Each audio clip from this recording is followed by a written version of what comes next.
Halo sobat, salam sejahtera, salam sehat semua, salam dari Amerika. Ketemu lagi sama aku Win di channel Win Java Vlog. Terima kasih atas waktunya, terima kasih atas supportnya. Right, seperti biasa, Uncle Win cerita-cerita tentang situasi di Amerika. Jadi bagi kalian, bagi Anda semua yang ingin ke Amerika, ingin tertarik dengan kehidupan di Amerika itu gimana, so terus ikutin update Uncle Win ya di channel ini. Oke, bagi yang baru masuk, perkenalkan nama aku Win, aku dari Tulungagung, dan aku sekarang udah tinggal dan menetap di Amerika. Jadi channel ini aku buat untuk berbagi info. Semoga bermanfaat bagi teman-teman yang tertarik dengan kehidupan di Amerika itu gimana. Ya mungkin kalian ingin bekerja atau kalian ingin menetap atau pindah di Amerika itu gimana. So kita bisa bertukar info, bertukar cerita, right? Dari pengalaman Uncle Win yang ya cukup lumayan.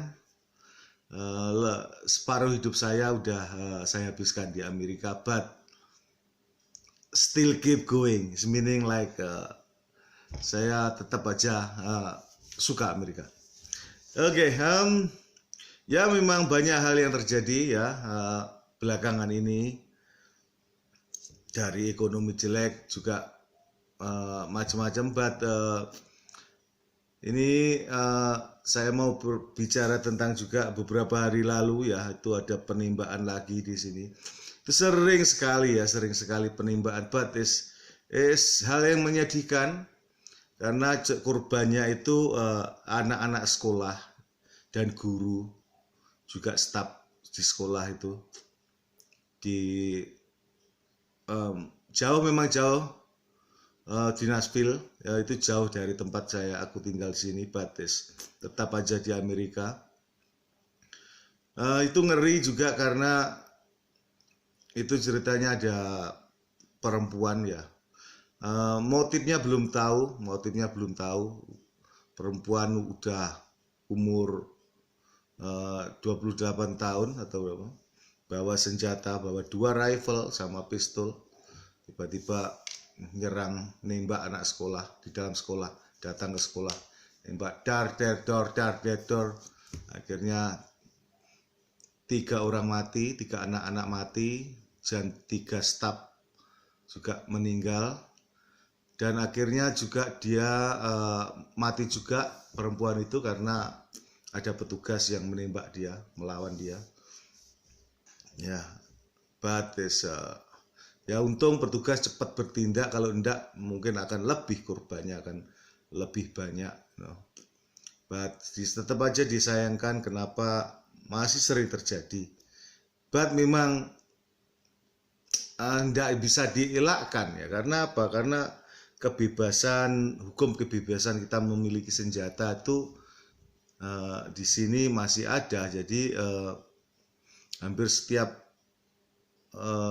legally US citizen atau legally US resident itu bisa dan boleh memiliki senjata tanpa batas. Jadi kalau Anda sudah punya status legal atau punya green card atau US citizen, Anda bisa beli senjata sebanyak mungkin, tak terbatas. Itu, but there is a part of American freedom, itu pro dan kontra. Dan ya ngeri karena apa? Karena saya juga anak-anak saya masih sekolah, 1 SD, 1 SMA, dan 1 udah kuliah. Jadi ya semoga tidak terjadi apa-apa ya kan. But so far Utah ini, tempat saya tinggal ini, aman. But tidak tahu lah bagaimana, apa yang akan terjadi kan kita tidak tahu. But kita berdoa aja semoga hal-hal terjadi itu tidak akan terjadi ya kan. Berharap tidak akan terjadi. Oke, dalam kesempatan ini mau ngomongin apa ya? Mau cerita, kemarin itu ada temen yang dia bilang dia baru kerja 2 bulan, terus somehow dia punya nggak tahu, mungkin punya masalah dengan bosnya atau gimana, terus dia bilang dia dikeluarkan, pokoknya dia tidak cocok lah sama bosnya. Terus dia katanya karena dia merasa gerundel ya, karena jamnya itu katanya terlalu panjang sekali dia kerja, and then bosnya itu kayaknya ndak seneng kalau melihat orang duduk meski pekerjaan itu selesai. Kadang itu terjadi ya kan, dia bilang. Dan katanya bosnya ini bawel sekali katanya, kalau dia bilang begitu. Terus dia somehow dia agak cekcok, terus akhirnya dia dikeluarkan ya kan. Dia tanya sama saya, ada pekerjaan di Utah? Ada, aku bilang ada pekerjaan di daerahku ini. Terus nggak tahu, tapi kurang tahu karena pekerjaan di sini ada itu dikerja di Thai, di restoran Thai, ada temen itu butuh pekerja, karena ini temanku ini ndak menyediakan tempat tinggal, akhirnya teman dari Indo itu ndak mau datang karena dia butuh untuk tempat tinggal juga ya kan. Ada ini hiring tapi dia tidak menyediakan tempat tinggal begitu. Memang kadang sekarang itu susah gampang ya mencari pekerjaan yang ngasih tempat tinggal dan live in dan antar jemput gratis. Of course kalau live in itu kan begitu. Itu kadang kalau ada kadang ya enggak, begitu. Kadang kan restoran itu enggak pasti begitu. Ini ada job gaji berapa, aku tanya gaji 3.000 tapi live out, itu kerja di Thai restoran begitu. Kerja berapa hari katanya, libur seminggu sekali begitu. Oke, yang membicarakan tentang gimana ya rasanya dipecat dari pekerjaan. Well, saya sendiri pernah awal ingat awal saya di Amerika itu saya kerja di Buffett ya kan. And then waktu itu oke, Buffettnya, dan begitu kerja beberapa bulan, somehow Buffett tempat kerja saya itu dijual sama bosnya. Nah, terus bos baru datang ya kan. Awalnya saya ndak ada masalah kerja begitu, awal dalam bulan pertama itu ndak ada pertanyaan, ya suruh kerja, cuman sistemnya beda, masakannya beda begitu aja kan. Dan masakannya beda, terus sausnya kok beda, dan bagaimana juga bos baru memperkenalkan masakan baru begitu kan juga. Dan pada bulan kedua itu tiba-tiba ditanya, karena bos baru itu mendatangkan pekerja baru, orang-orang baru. Nah aku yang orang lama itu tiba-tiba ditanya, kamu punya surat atau enggak? Bertanyaannya begitu. Well, of course enggak punya, kita orang gelap. Akhirnya dia bilang tiba-tiba, sorry, kita enggak bisa mempekerjakan kalian, mau kerjakan aku. Waktu itu aku ada teman juga Indo satu, and then wah ya rasanya gimana, rasanya ya sedih ya. Karena apa? Karena begitu Anda dipecat itu mereka juga dikasih aku waktu itu dikasih sehari untuk apa? Untuk sigek-sigek baju kita dari tempat tinggal kita harus pergi, and then like juga belum tahu mau kemana kita pergi waktu itu, ya kan. Belum tahu kita pergi, belum tahu kemana tujuan kita akhirnya, ya kan. Dan waktu itu juga belum ada clue. Waktu itu ya ceritaku, waktu itu tidak ada clue. Kita tahun-tahun dulu itu sebelum 2000-an itu kayak susah cari info, ya kan. And then akhirnya waktu itu aku pergi ke somehow punya temen yang di California, dia bilang, oh datang aja ke sini, nanti aku tak ngomongin sama bos, kerja sama kita kerja sama bareng. Dan akhirnya aku beli tiket pesawat and then pergi ke California, ya kan. Pasporku waktu itu aku gunakan pasporku itu masih visanya udah mati karena visa aku cuma sebulan, tapi pasporku masih hidup setahun kayaknya. Jadi naik pesawat juga tidak ditanya macam-macam, oh paspornya hidup, udah langsung bisa pergi naik pesawat lokal, ya kan, dari Omaha Nebraska ke San Francisco waktu itu, ya kan. Oke, lah terus memang sedih gimana ya, memang dipecat dari pekerjaan itu memang hal yang sedih gimana gitu pokoknya. Apalagi kan susah, kita di sini tidak punya keluarga, tidak punya apa, ya kan. Itu saya juga tidak nyalakan teman yang telepon kemarin itu,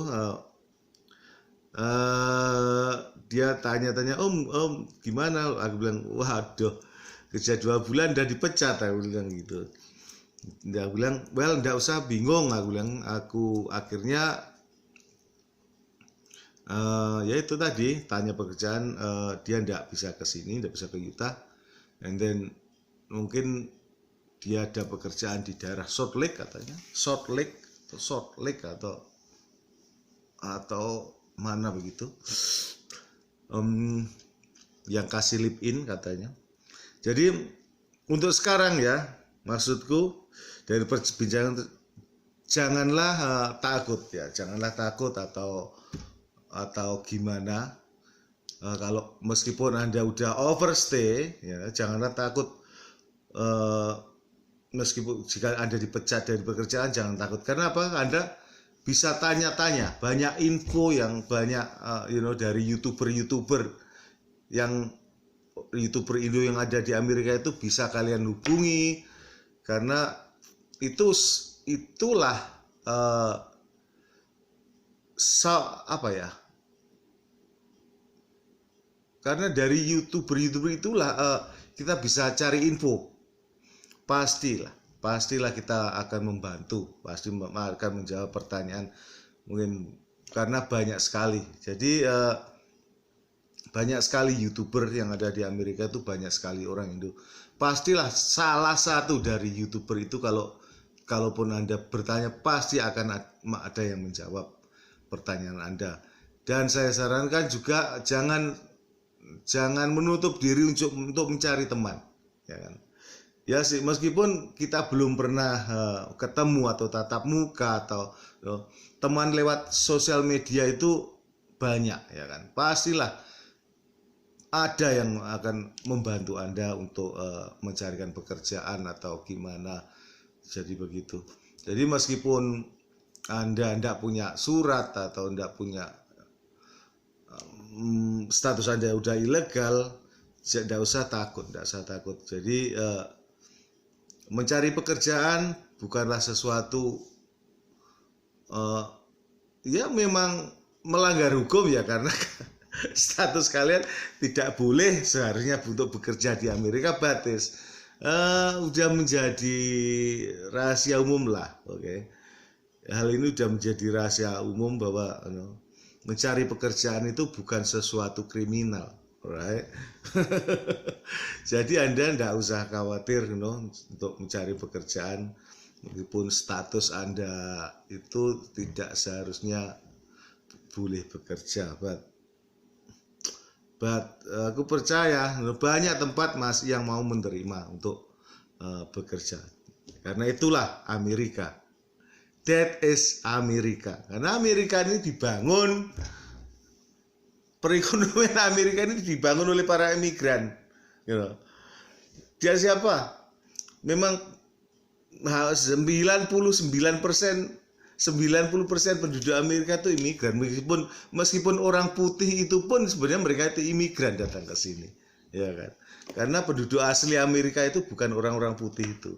Justru penduduk asli Amerika itu suku-suku Indian itu, yang kayak Apache, Cherokee, Navajo, itu semua. Itulah jadi wajarlah kita ke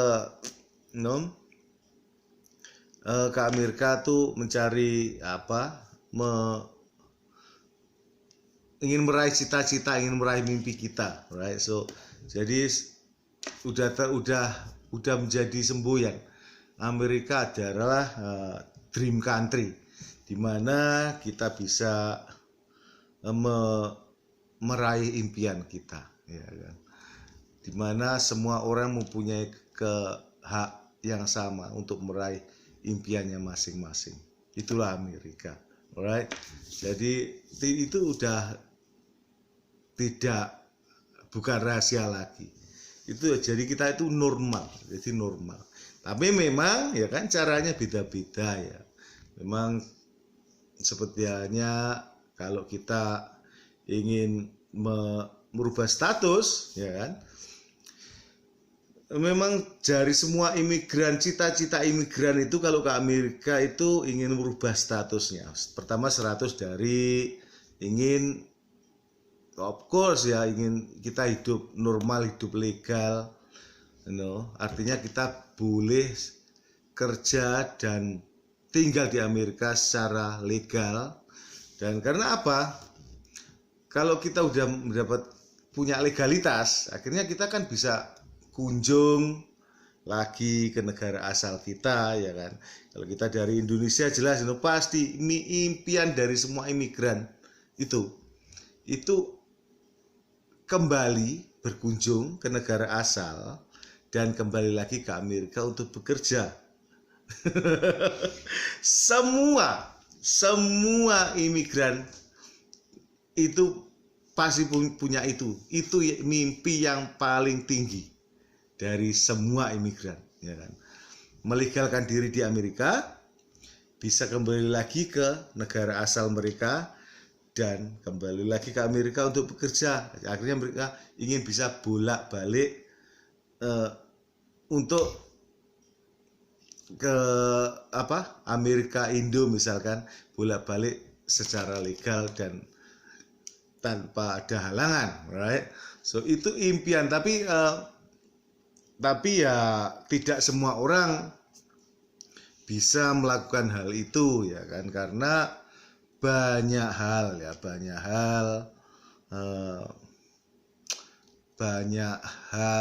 yang kadang membuat kita tidak bisa. Karena ya untuk melegalkan diri itu memang perlu perlu langkah. Dan langkah itu kita tidak bisa rencanakan. Kadang begitu. Kadang kita ingin ke arah situ, tapi kita tidak qualify. Jadi itu kesempatan itu tidak bisa dimiliki semua orang, gitu. Jadi ya meskipun kita bisa meraih mimpi, ya kan? Ya seperti banyak teman-teman yang misalkan ya kan kayak dari jumping dari ship, ya kan. Nanti prosesnya kalau ingin melegalkan diri juga ada agak-agak susah, karena apa? Karena secara legal masuk Anda ke Amerika itu masuk yang salah. Jadi nanti di situ itu nanti agak susah, ya kan. Begitu. Ya perlu waktu lama. Jadi yang begitu. Lain lagi kalau Anda udah masuknya legal, misalkan bisa turis, and then masih single dan ketemu jodoh di Amerika, menikah. Wah, itu memang itu proses yang paling cepat. Pernikahan itu proses yang paling cepat untuk melegalkan diri di Amerika. Oke. Oh, ngelantur ya, ini tadi ngelantur ceritanya kok kemana-mana. Udah tahu ya, ini lagi kesepian mendengar cerita temen di PHK. Akhirnya aku juga teringat masa lalu waktu kena PHK itu gimana. And then makanya aku share, aku berbagi pengalaman kena PHK. Jadi normal, oke?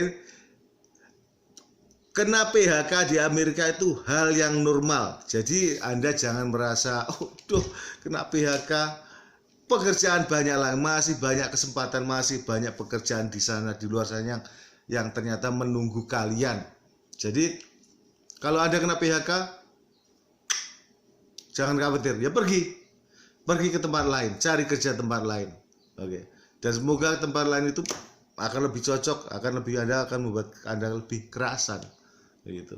Jadi janganlah patah hati, janganlah patah semangat kalau Anda kena PHK, oke. Itu aja intinya, right? Oke, thank you so much atas waktunya sobat. Yang penting semangat, ya kan? Yang penting semangat, always semangat, alright? Oke, terima kasih atas waktunya dan sampai ketemu lagi di video selanjutnya. Oke, bye.